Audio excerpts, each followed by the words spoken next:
As the president of Aviation Management Advisors Incorporated, Harold Nord celebrates a career spent in the clouds. His story proves that hard work and persistence pay off, even against overwhelming odds.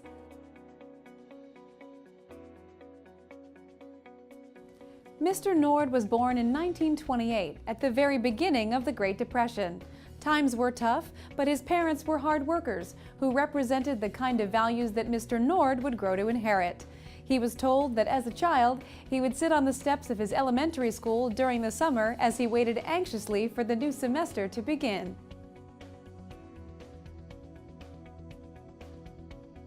In his junior year of high school, his father's new job moved the family to a small Michigan town just outside of Grand Rapids.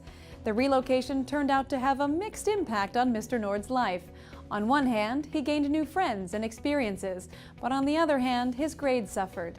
He was nevertheless able to qualify for admission to Michigan State College, which had grown thanks to the war years boosting enrollment, largely due to the GI Bill.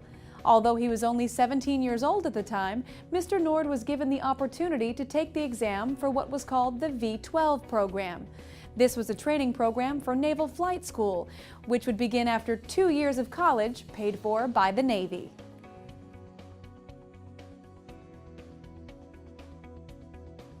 After passing his physical, which in itself placed him among the top third of candidates, he was unfortunately unable to pass the final portion of the mechanical aptitude test.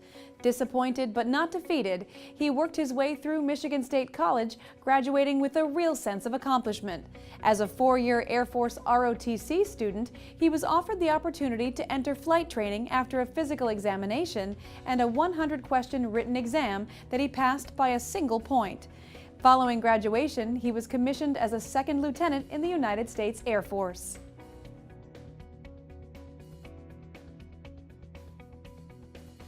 By 1957, Mr. Nord felt that the military life no longer fulfilled him, and he found himself dreaming of a life in the hospitality industry. He was interviewed by the Intercontinental Hotel Group, but without the ability to speak a second language, he was told that his prospects in the field would be limited. The interviewer asked him why he didn't translate his flight experience into a career with an airline. In such a role, she reasoned, he would be able to work for half as many hours for twice the salary.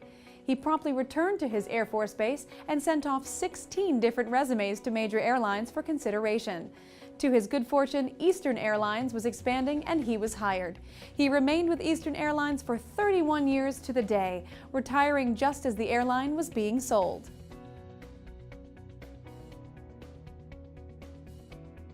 Mr. Nord received a number of accolades and awards during his tenure with Eastern Airlines, including the FAA's Wright Brothers Award, which recognizes pilots for 50 years of safe flying.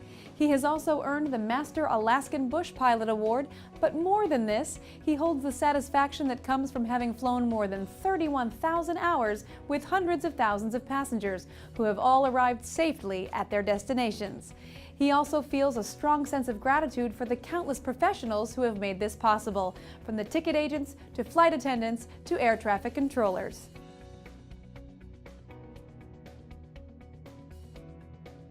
Apart from his work as a pilot, Mr. Nord is also an active participant in politics.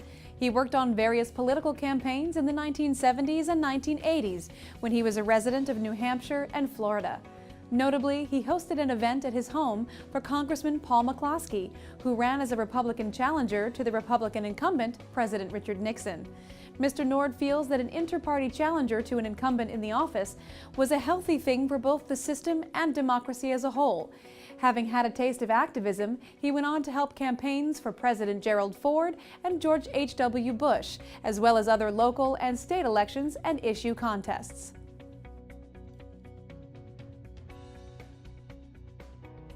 When Mr. Nord looks back to reflect upon his legacy, he feels a great deal of justifiable satisfaction, as well as a strong sense of gratitude for the gifts that God has bestowed upon him. He hopes that his legacy will serve as a strong example to all that with hard work, anyone can reach for the skies and achieve greatness.